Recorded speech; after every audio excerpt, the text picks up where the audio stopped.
Merhabalar, Hobilerim Org kanalına hoş geldiniz. Birinci videomuzda modelimizin kurulumunu buraya kadar yaptık. Modelimiz önümüzde var. Beyazla örülmüş şekli. Hemen pembe tonlarında ipimizle modeli kurmaya devam ediyoruz. İlk videoyu modelin açıklama bölümüne bırakacağım. Kullanmış olduğum iplere kadar orta kısım kurulumunun bütün detaylarını görebileceksiniz. Hemen kameramı yakınlaştırıyorum ve modeli kurmaya başlıyoruz. Evet, ilk videomuzda modelimizi kurulumunu buraya kadar yaptık ve tamamladık. Şimdi bir üst sıra için ipimi buradaki boşluğa kadar taşımam gerekiyor. Zincirler üzerinden ilmek alarak taşıma işlemi yapıyorum. Sık iğne yöntemiyle de yapabilirsiniz ama ilmekle kaydırma yöntemi yaparak taşıdığımızda oradaki geçiş hiç belli olmuyor. Şöyle kameramı bir kere daha düzelteyim. Zincirden ilmek alıyorum hanımlar sırayla. İlmeğimi aldım. İlmeğimin içerisinden geçiriyorum. Dikkat etmeniz gereken tek şey çok sıkı sıkı ipinizi tutmamanız gerekiyor. Tekrar trabzanlar üzerinden alıyorum. Sondaki trabzanın üzerine kadar ilerliyorum. Başlangıcımı bu sıramda taşımam gerekiyor. İpimi buraya kadar taşıdım. 3 tane zincir çektim. Bu benim buradaki ilk trabzanım. Boşluğuma da 2 adet trabzan yapıyorum. Bir tane de trabzan üzerine yapıyorum. Şimdi bu kenarımız yarım bir kenar. Dönüşte bütün olacak. Diğer kenara kadar modelimi kurmaya devam ediyorum. Arada 2 adet zincir çekiyorum. Alttaki bütün boş kutularımı yapıyorum. 2 adet zincir. Köşe noktama kadar geliyorum. Köşemi birlikte yapalım istiyorum. Köşe noktama kadar geldim. Buradan 2 adet zincir çekiyorum. Alttaki trabzanın üzerine bir boşluk yapıyorum.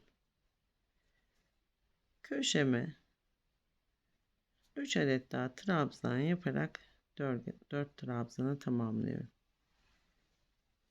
4 tane trabzanımı yaptım.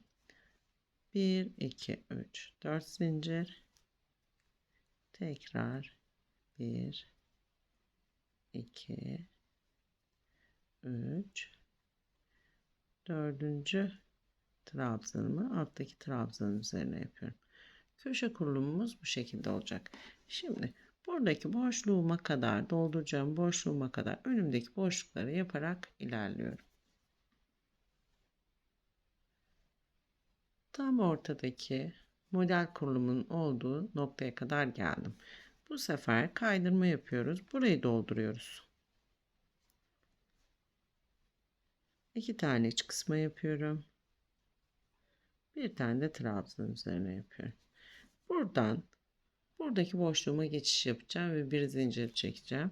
Bol bir zincirim olsun istiyorum. 2 3 4 5 6 7 8 9 10 11 12 13 tane zincir çektim. Hemen bir yanındaki şurada trabzan üzerinden başlayalım. Trabzanın üzerinden başlıyorum. 2 3 dördüncüyü de trabzan üzerine yapıyorum. Şu şekilde bıraktım. Her kenarıma bu çalışmayı yaparak bir sıra dolanıyorum. Evet, sıramı dolandım. Yarım kalan kenarımın olduğu yere kadar geldim. Burayı birlikte yapalım istiyorum. Buradaki boşluğu dolduruyoruz. 2 tane iç kısma yapıyorum.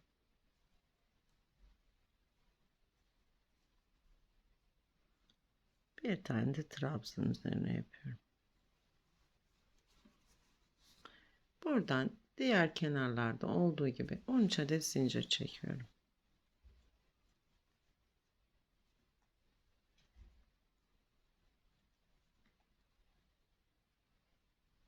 13 tane zincirimi çektim.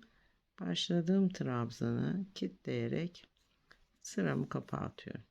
Bir üst sıra için yine kaydıracağım bu 4 trabzanın bir ileriki kutuya.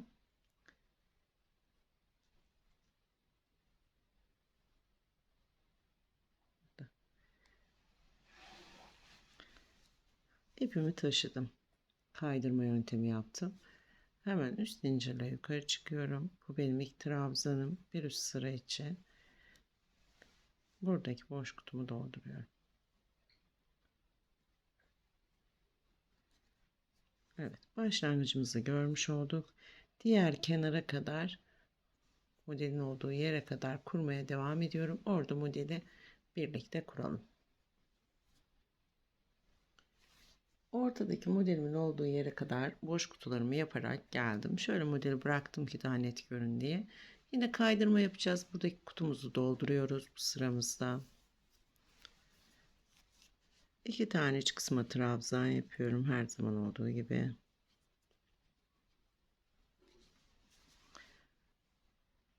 Bir tane de alttaki trabzanın üzerine yapıyorum.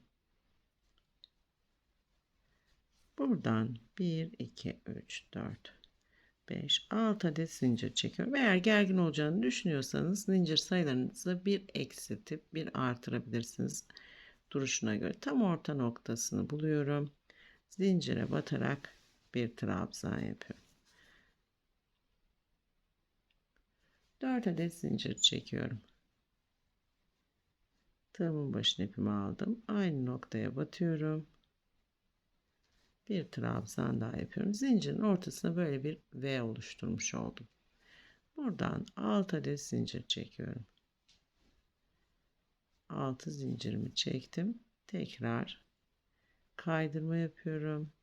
Buradaki 4 trabzanımı bir yanındaki kutuya kaydırıyorum. 2 tane de iç kısmına yapıyorum.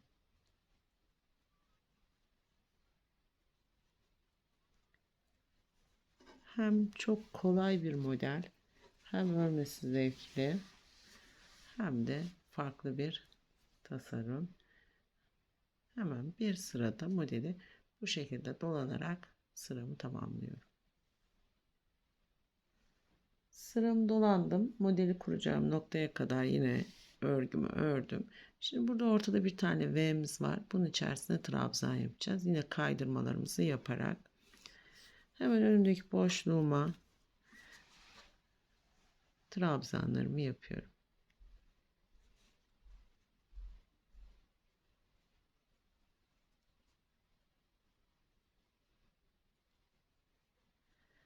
Buradan geçerken zincir sayısını lütfen kendinize göre ayarlayın. Ben de duruşuna göre ayarlayacağım. 3, 4, 5, 6, 7 tane çektim. Hemen V'min içerisine trabzanla geçiş yapıyorum. 7 adet trabzan yapacağım. Bu birinci. 2,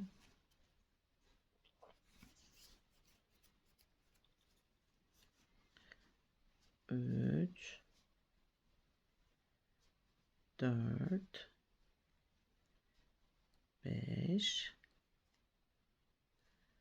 6 ve 7. 7 tane trabzanımı yaptım. 7 adet zincir çekiyorum. Boş kutumu yine trabzanlarımı kaydırıyorum. 2, 3, 4. trabzan üzerine yapıyorum. Şimdi bu sıramızda modelimizi bir sırada bu şekilde dolanıyoruz. V'mizin içerisine 7 adet trabzan yaptım. Bir sırada modeli bu şekilde kurmaya devam ediyoruz. Köşelerimiz aynı şekilde devam ediyor. Hiçbir değişikliği yok. Bir üst sıradan devam edeceğiz. Sıramı dolandım. Bir üst sırada model kuracağım yere kadar geldim. Yine kaydırma işlemimi yaptım hanımlar. Altta 7 adet trabzanım var. Buradan bu sefer 5 adet zincirle geçiş yapacağım. Yani biraz daha kısa zincir çekeceğim. Çünkü trabzanlar arasında zincir çekeceğiz. 1, 2, 3, 4, 5 tane zincir çekiyorum. Eğer gergin olursa siz 6-7 çekebilirsiniz yine. Birinci trabzanın üzerine geliyorum. Bu sırada altta 7 adet trabzanım var. Arada 2 zincir, 1 trabzan. 1 2 zincir, 1 trabzan. 1 2 zincir, 1 trabzan. 7 trabzanımı arada 2 zincir çekerek tekrarlıyorum bu sıramda.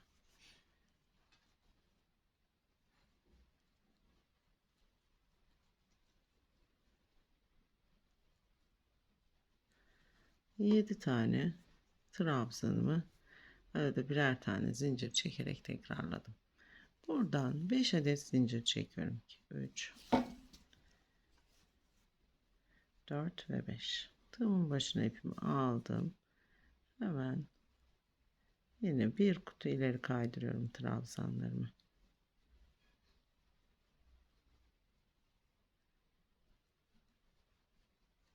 Şöyle bir bırakalım. Hiç diğer tarafta bir değişiklik yok hanımlar. Aynı şekilde boş kutuları yapıyoruz. Şimdi her sırada kaydırdığımız için şuradaki boş kutu sayımız da azalıyor. Bir sırada bu şekilde dolanıyorum. Zaten buradan sonra hemen şöyle koyacağım. 2-3 sıra bir modelimiz kaldı bakın. Bu sırayı yaptık. Bir üst sırada trabzanlarla dolduracağız. Bir sıra 2. Burada bir zincir ağımız, sık iğnemiz var. 3, 4 sıra kadar bir sıramız kaldı. Bir sırada bu şekilde dolanıyorum. Sonra bir üst sıradan devam edeceğiz. Sıramı dolandım, tamamladım. Bir üst sıra için modeli kuracağım yere kadar geldim. Buradan bir üst sıradan devam edeceğiz. Bu sıramızda hep ara boşluklara trabzanlar yaparak bir sıra daha ilerleyeceğiz. Başladığım yerle birleştirdim. Hemen bir üst sıradan devam ediyorum. Yine kaydırmamı yapıyorum. Buradaki trabzan grubumu buraya bir geriye kaydırarak devam ediyorum. 2 tane ara boşluğa yapıyorum.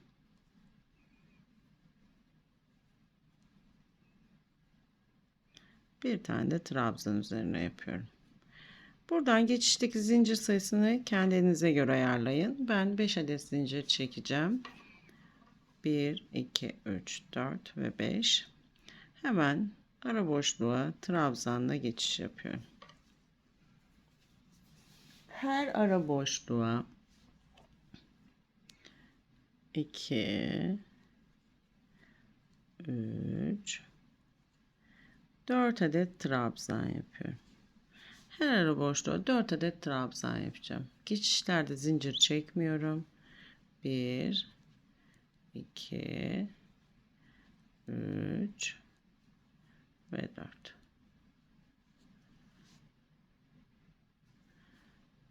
1, 2,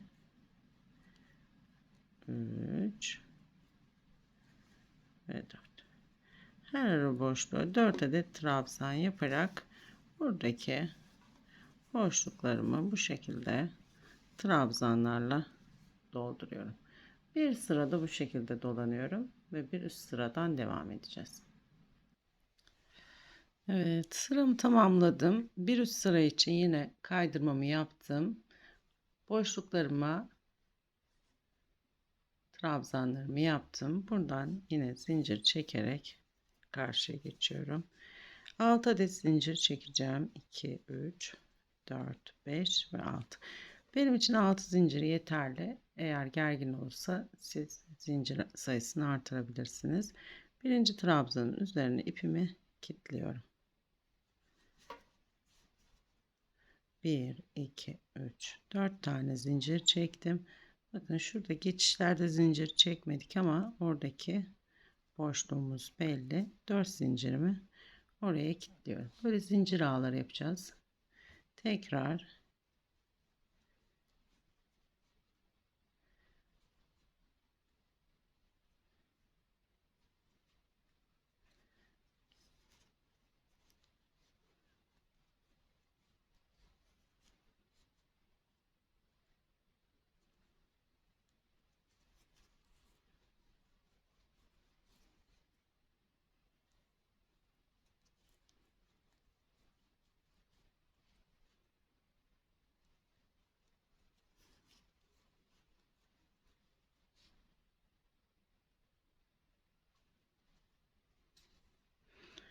1, 2, 3, 4, 5, 6 tane zincir ağım oldu. Bir üst sırada da bu zincirlerime aldığı kadar sık iğne yaparak bir sıra daha dolanacağım. Oradan sonra son sırayı birlikte kurarak modeli tamamlayacağız. Bu sıramı bitiriyorum. Zincirlerime sık iğne yapıyorum bir sıra daha. Son sırada bir araya geliyoruz.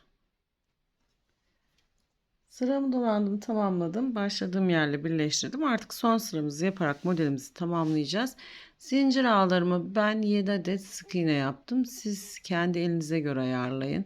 7 olur, 6 olur. Sıklığına ve duruşuna göre ayarlayabilirsiniz. Başladığım yerle birleştirdim. Hemen buradan son sıramızı yaparak modelimizi tamamlayacağız. Son sıramızda artık modelin etrafında komple trabzanlarımız olacak. 3 adet zincir çekerek yukarı çıkıyorum. Bu 3 zincir artık kaydırma işlemi yapmıyoruz hanımlar. Son sıramızdayız.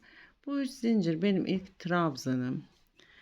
Alttaki 4 adet trabzanımı yapıyorum.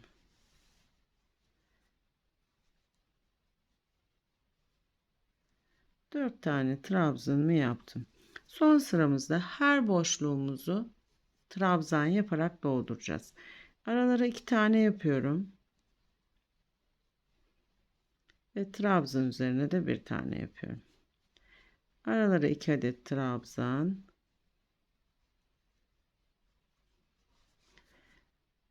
Trabzanların üzerine de bir tane yaparak ilerliyorum. Köşeye kadar bu şekilde geleceğim. Köşe kuruluşunu da birlikte yapalım. Her boşluğa 2 adet trabzan yapıyorum. Trabzan üzerine de bir tane daha yapıyorum. Köşeye kadar geleyim. Köşeyi de birlikte yapalım. Oradan kurmaya devam edeceğiz. Köşeye kadar trabzanlarımı yaparak geldim. Bakın şöyle bir bırakayım daha net görün geniş açıdan. Şimdi bu sıramızda köşemizde yine alttaki trabzanları yapıyoruz. Hep trabzanlarla dolduracağız. Her trabzanın üzerine bir tane yapıyorum.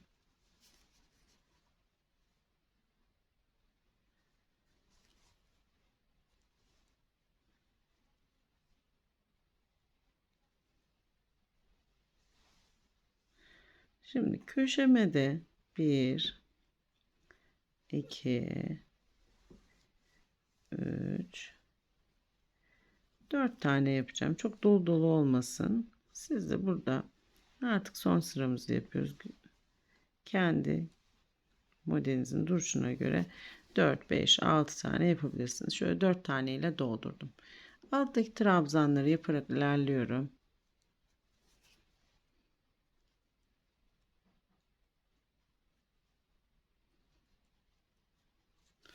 Burada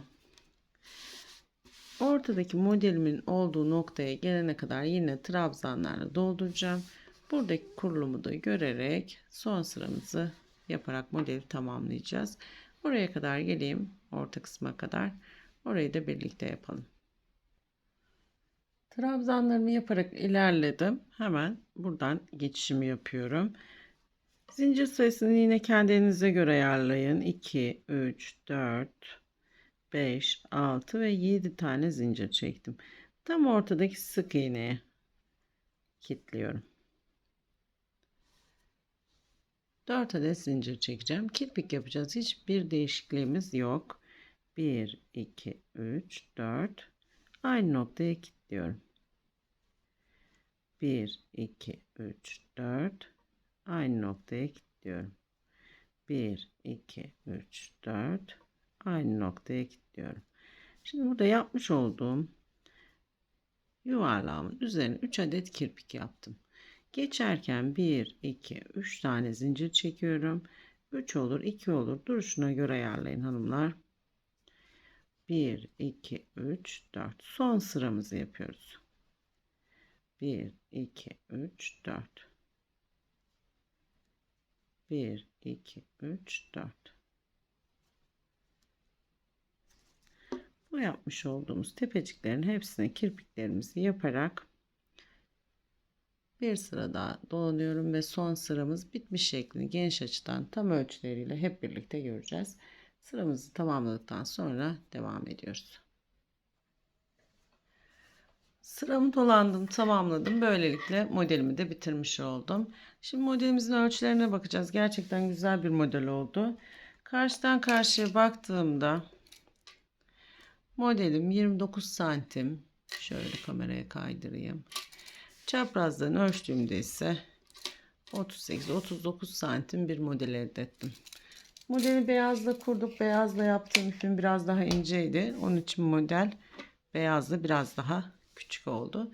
Gerçekten güzel bir model oldu. Ben çok beğenerek zaten tasarlamıştım.